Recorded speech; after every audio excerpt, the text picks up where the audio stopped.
Well, thank you everyone for being here today. We're here to announce that we've reached an agreement on the state budget. So I want to specifically thank Speaker Charles McCall. Thank you for your leadership. Pro Tem Treat, thank you for everything you've done getting this across the finish line. Our appropriations chairs, Chairman Wallace, thank you so much. Chairman Thompson, thank you. And the Vice Chairman, we have Hilbert from the House, and Senator Hall. Thank you so much for all your hard work. Also want to thank my team, Secretary of State Brian Bingman was in the negotiations with the House, the Senate, just did a fantastic job of helping there. And our new state CFO, Amanda Rodriguez. So thank you, welcome to the team, Amanda. She did a fantastic job. We hired Amanda back in November, and she's really done an incredible job of helping bring two sides together. Really appreciate her leadership digging in also with all the other state agencies. I'll let my colleagues in the legislature go into more detail, but I'm very, very pleased with how this budget came about, came together. In the State of the State, I talked about the people's agenda. And in the people's agenda, we laid out 3 points.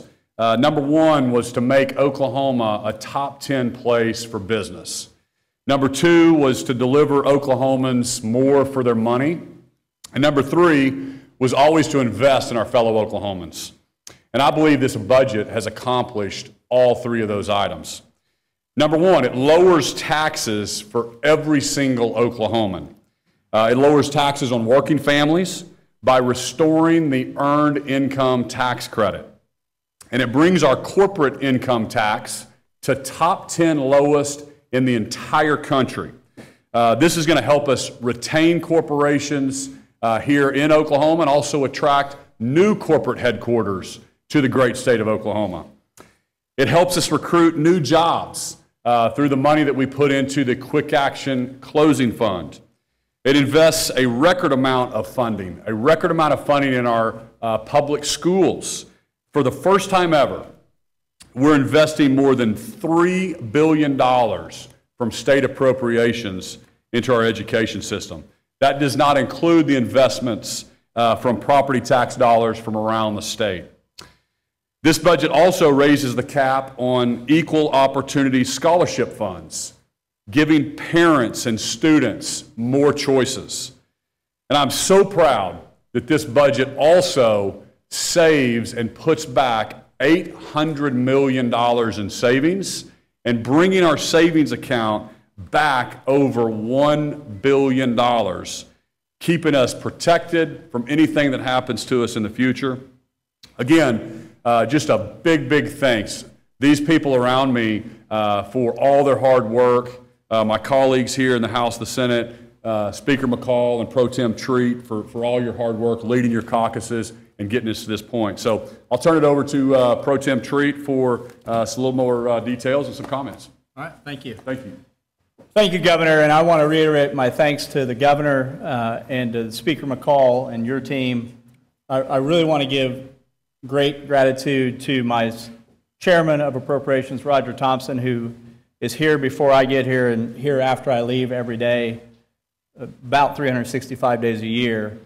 And the new Vice Chair of Appropriations, who's done a tremendous job working with Roger and with the subcommittee chairs, Chuck Hall, who has been intimately involved in this the whole way along. I appreciate the work that you all did and the subcommittee chairs.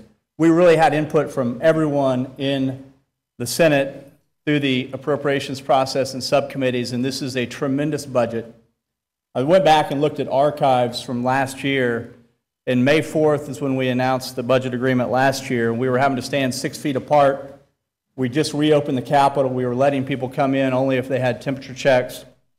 And we were announcing $1.3 billion in cuts, having to backfill some of that with savings, having to cut education by about 2.5% and the rest of state government by about 4%. So I am proud to be standing here today making historic investments in education, giving much-needed tax relief to Oklahomans, and giving Equal Opportunity Scholarship Act increase in the cap. This is a huge year of working together It's a huge turnaround for Oklahoma. I appreciate the work of my House counterparts in making this dream come a reality, that we were able to actually restore the cuts and invest strategically in economic diversification, education, infrastructure, healthcare. This is a very good budget. I'm excited to be standing here today with the Speaker and Governor and announcing the budget agreement. Mr. Speaker, you're up. Thanks, Mr. Thank you. Good to see you.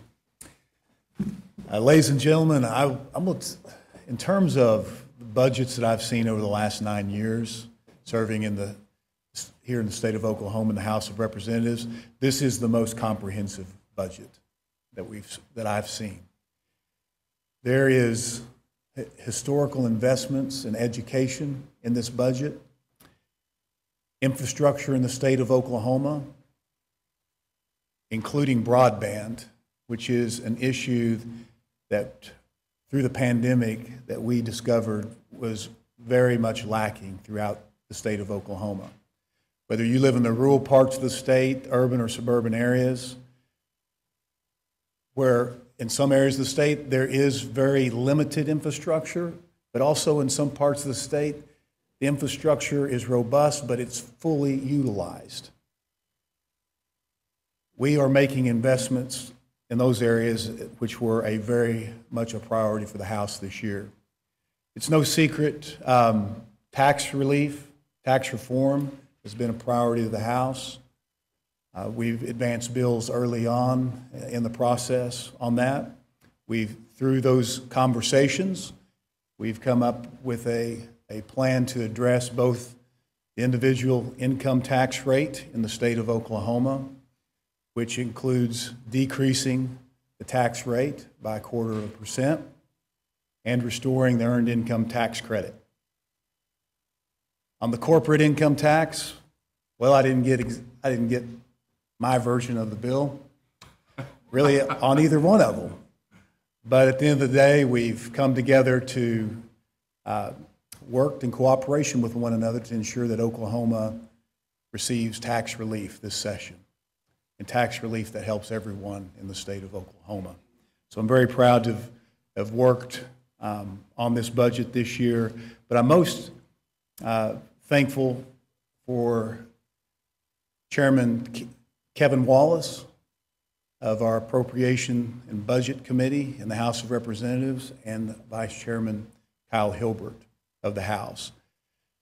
Their job does not start when we come into session. Their job starts the day we sine die from this session, and it does not end until we sine die in the following session. Budgeting in the state of Oklahoma, it's a full-time job. These people work on it every day of the year. I think it's worth mentioning in the House process, every member of the House of Representatives serves on an appropriation subcommittee. Everybody has input in the process, and we think that is very important in the outcomes of the budget. At the end of the day, there will be things that I would have liked to have seen perhaps in the budget individually that we weren't just ready this year, and I think that could be said for probably most members. At the end of the day, we work together well to arrive at this point. The Constitution of the state of Oklahoma charges the legislature with constructing a budget every year. And so with this budget agreement, we are fulfilling our constitutional duties. Once again, I'd like to thank those in the House of Representatives for their hard work. Mr. Pro Tem, you and your team, thank you very much. It's been a great working relationship. Once again, Governor, thank you for everything. We appreciate your leadership and your input on this as well. So, ladies and gentlemen, thank you very much. So we'll open it up questions from the media, any of the panelists, appropriations chair. We have the whole team here to answer any questions you have.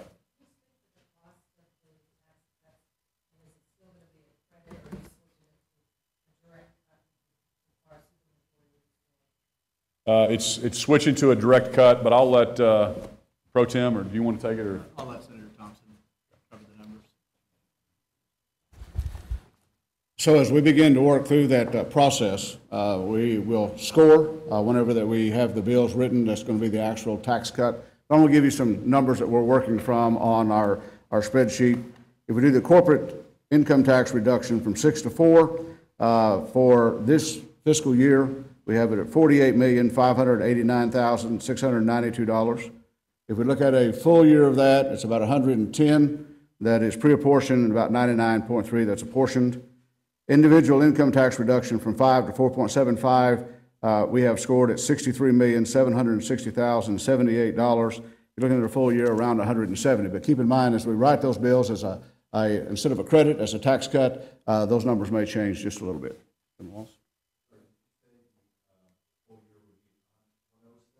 170. Yes.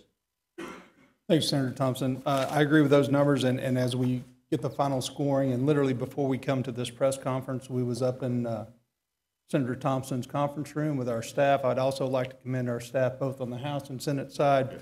House side, we have Mark Tigert and John McFetridge, hardest working people in the building, make our jobs look easy, but I've got to commend them as well. Same thing for the Senate, great Senate staff working on reconciling the numbers and scoring the bills as we prepare for JCAB starting tomorrow. Those numbers are the numbers that we have this moment, still wanting to get the tax sims done and tax to score all the bills as we prepare them. I would mention that on the corporate tax, going from 6 to 4, of the states that have a corporate tax, that would put us number 3. There's 5 states that have no tax, so it would be number 8 in the nation if you look at all the states that have a corporate income tax. The individual tax, it does put us in the top 10 as well as a stated priority from the governor from day one from his election point.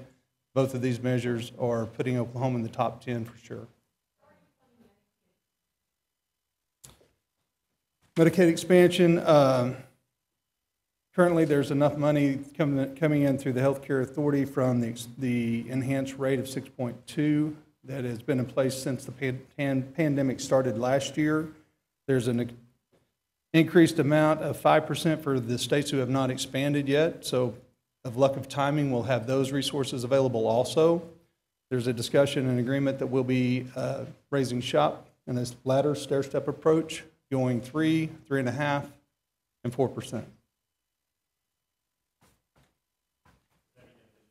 So I've mentioned all along that you don't take an ongoing expense and use one-time money. And so as we move forward on the ladder on SHOP, keep in mind that is a yearly when you set that rate. So when we go from 2.5 to 3, that will kick in January. So we'll be going from July to January, still at the 2.5 on SHOP. Medicaid expansion kicking in July. That'll be around about $37 million this year on that half point. Whenever that we move the following year to 3.5, there'll be about $89 million. And then the final year, we're at 4%, it'll be about $135 million.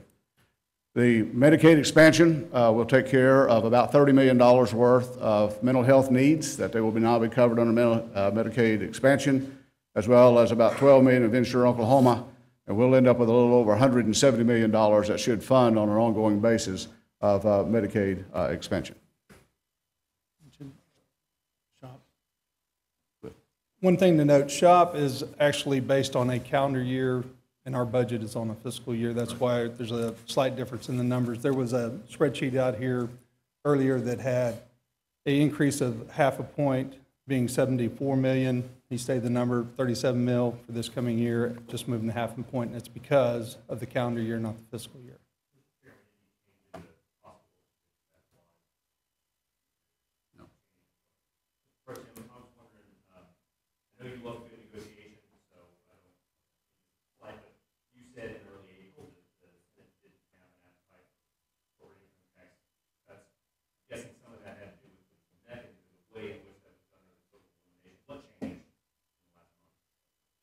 Yeah, it was, the pathway to zero over 5 years and the mechanism of the credits, changing it to a true tax reduction with ongoing discussions about how we move forward after this was agreeable to me and to our caucus.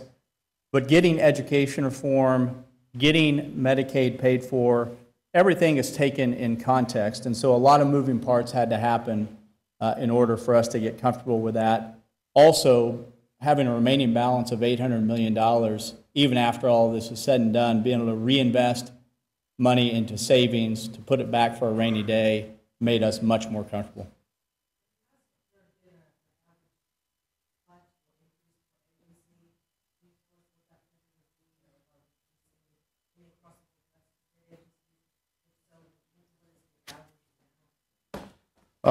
This year, there will be no cuts to any agencies.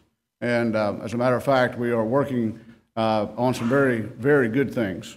And Barbara, before I give you that amount, one of the favorite things that I have in this budget is the creation of a children's mental health unit at OU.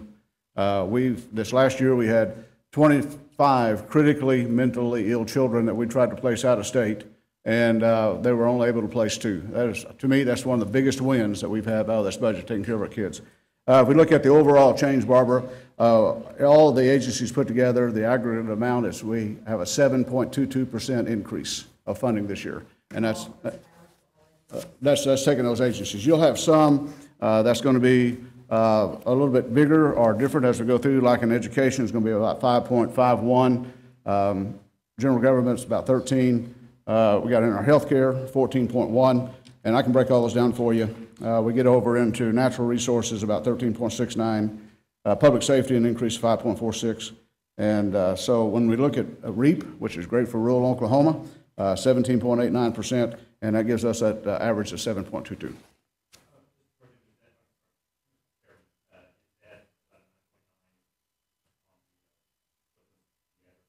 It's going to be $9.9 million for 3 years. Anybody most of you were here 3 years ago when tax some of you were here in 2014, the last time there was a tax cut. We know the economy is.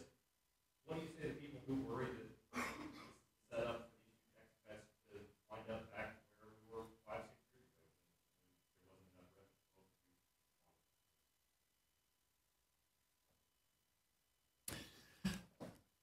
Well, at the end of the day, we respond to every crisis that faces the state of Oklahoma.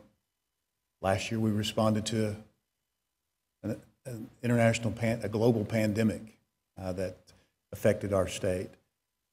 What our economy proved this last year is that revenue is really not impacted.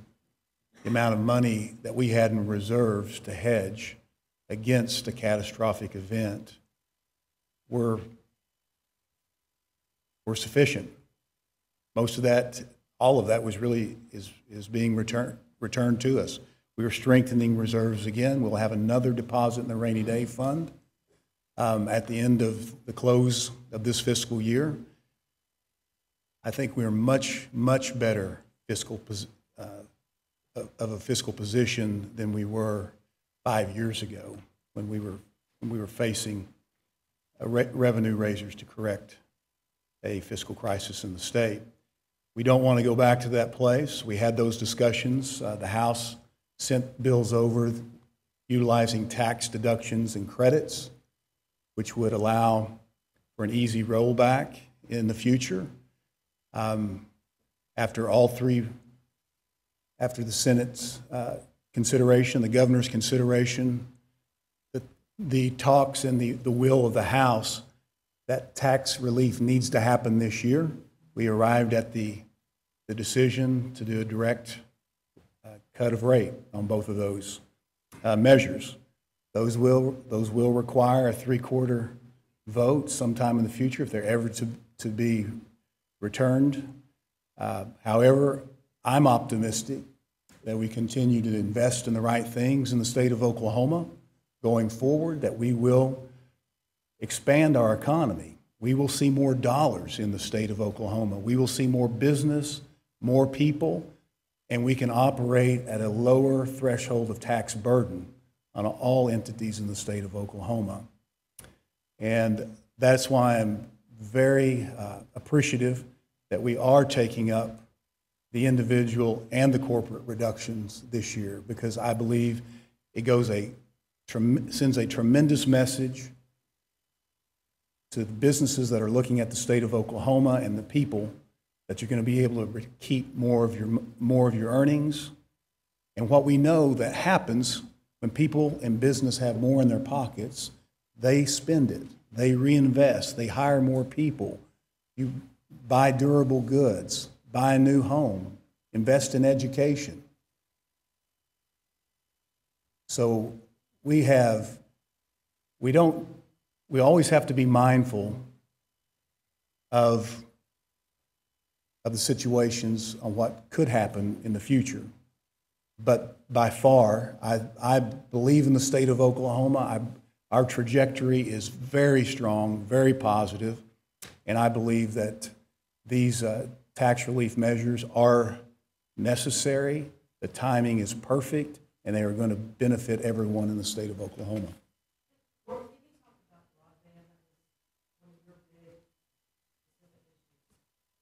Sure.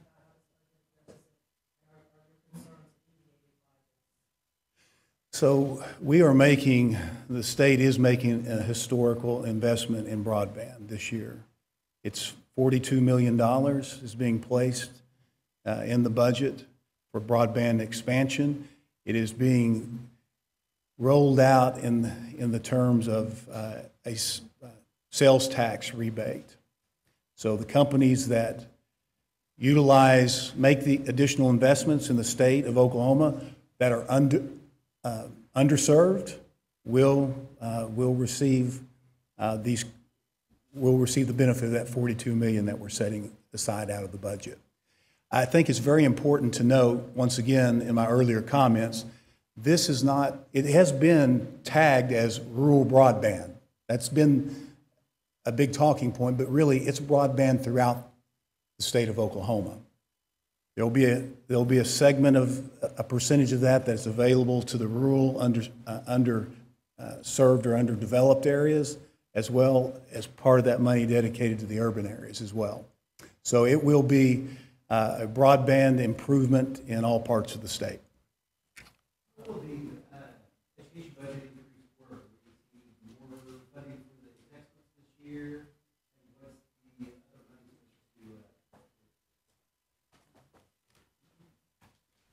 Appreciate the question. We've done a lot of work on education this year.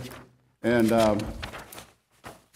Trey, I want to follow up on a little bit what the speaker said. I certainly agree with everything on the tax cuts, but also we have in the governor's office, Amanda Rodriguez, really working through all of our different agencies. I think we're going to be able to use a lot of the ARFP money that's coming in, as well as CARES money, and I think that's going to help us save at the same time and save people their money.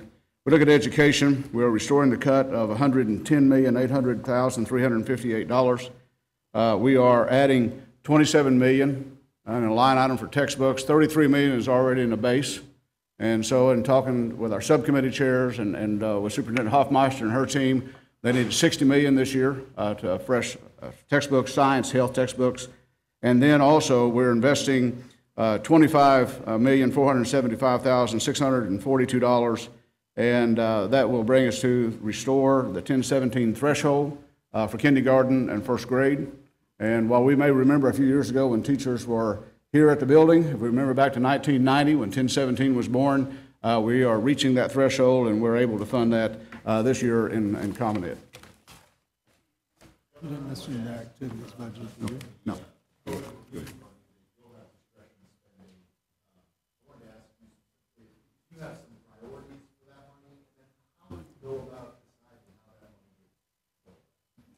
Just to follow up, to finish up on the education funding, if I may. He mentioned 3 items of funding: restoring the cut, basically 110, additional 26 for 1017, 27 million for textbooks, 8 million on top of the current activities budget.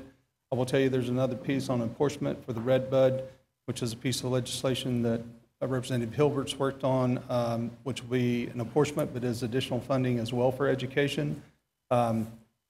The Opportunity Scholarship was mentioned as well. That is a tax credit which basically increases from the current statute for public education of $1 million. It goes to $25 million, but that's really double, so it's an additional $49 million for public education as well. And one other topic, and we've had plenty of meetings this week with Superintendent Heifmeister, that the federal dollars that she's receiving, there's going to be some opportunities for some federal grant programs. There's a lot of additional money for education at this current time, and a number, I think, through 24 to enact all of those funds. Sorry to jump in, but it's a very, very healthy education budget. Before you move to the lake, what tax revenue are you apportioning for residents? I'm going to actually yield to Hilbert. He's the crafter of the bill, but you've touched on it. Yeah, it's still, so the marijuana excise tax, and then if the marijuana excise tax is not sufficient, then there's a backstop there where it can come from sales tax revenue derived from medical marijuana sales, same as laid out in Senate Bill 229. So, you know, first off, that's all the taxpayers' money that's going to come to the state of Oklahoma. And so we've been working with leadership of the House, the Senate, and putting together a proposal to bring in their kind of appropriations chair, their teams to vet different projects from both the House, the Senate, and then our team will be involved. And we'll just have a really, really good process where we go through some of the ideas. We obviously are still reviewing the Treasury guidance on how that money can be spent. John Budd and our team, our COO, will be involved with really the House, the Senate as we lay that process out. So that's still kind of being formulated right now. I'm sorry? Speaker, what's the chances we sine die tomorrow? Well, 0 tomorrow. And pretty darn quick after you sign the budget. So, but honestly, I expect we'll be here a couple more weeks. May 28th by 5 p.m. we have to be out of here. So we'll see. Hopefully we can wrap it up early. One thing that I wanted to just piggyback on, the question was asked, is the timing right for the budget? And our people are going to say, hey, are we going to go back to 2 or 3 years ago? I think the big difference with the leadership that you have here with the speaker and the pro tem is the Board of Equalization meets and gives a number to spend. And these folks, they could have spent an additional $1 billion. We're saving $800 million. So they could have raised the base level of expenses up there. But it's super important that you always think about reoccurring revenue and reoccurring expenses. And in the past, when I've looked at past budget problems and what's happened, is when you keep raising those base level expenses across the board above reoccurring revenue, you really get yourself into a bind. So just the fact that we are saving this money, we know what one-time cash is, we know what reoccurring revenue is, we're thinking about the budget already for next year to make sure we don't put ourselves in those holes. The timing is absolutely right. And you're going to see there's a push in the federal administration to raise corporate taxes, to raise personal income taxes. And we want Oklahoma to be the state that says, you know what, we are open for business. We want to lower taxes in Oklahoma. We want to be business friendly. Our Commerce Department has never had a bigger pipeline than it is right now. And because people want to move to states like Oklahoma where our schools have been open, where our businesses have been open, and we think this is just another wave and another shot to that business community that says, hey, we're open for business in the state of Oklahoma.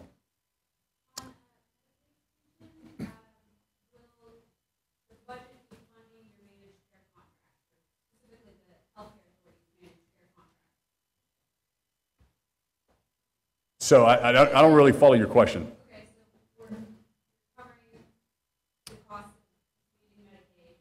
In covering the cost of expanding Medicaid, will we be funding third-party managed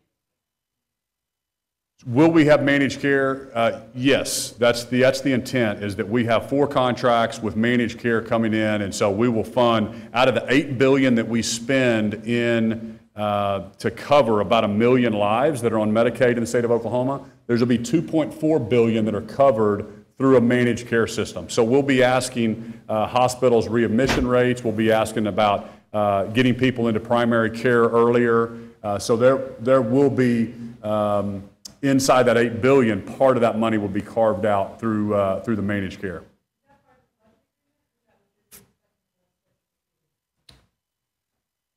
Well, I don't know if it's part of the budget agreement. In the budget agreement, we don't have funding to change anything. Like they said, the $164 million in expansion cost will be paid for out of the Healthcare Authority.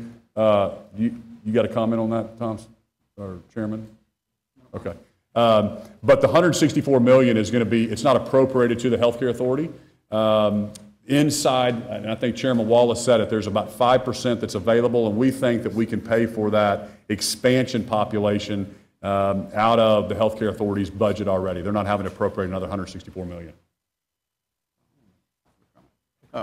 Carmen, keep in mind that whenever the people pass Medicaid expansion, they put it in our Constitution to pay for.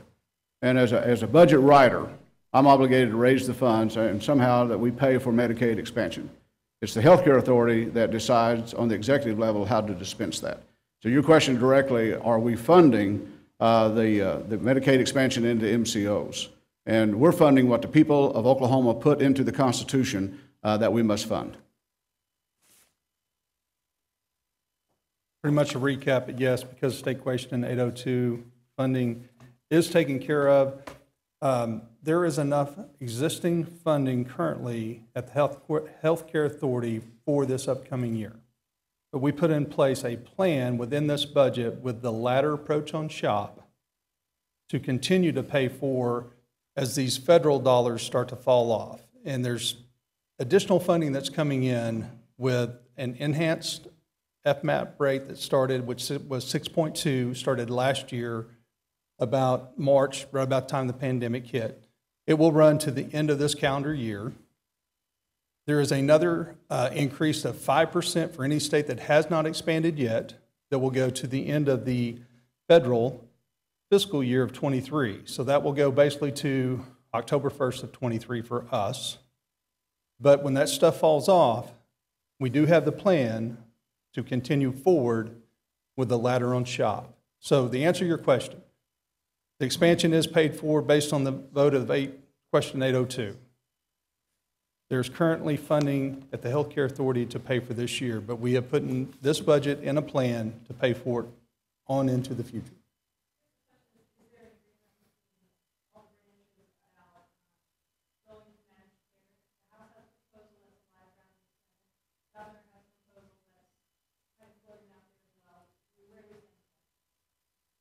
There was no part of this budget agreement that's contingent on one method of delivery or another. You're referring to Senate Bill 131, that's on our side. There's ongoing discussions about the best path forward, but there was agreement that we would pay for the Medicaid expansion the voters passed, fulfill our obligations. Policy is not tied into that budget agreement. Not as it came over. There may be revisions to it. We've been talking through all the options, but that has not entered budget negotiations.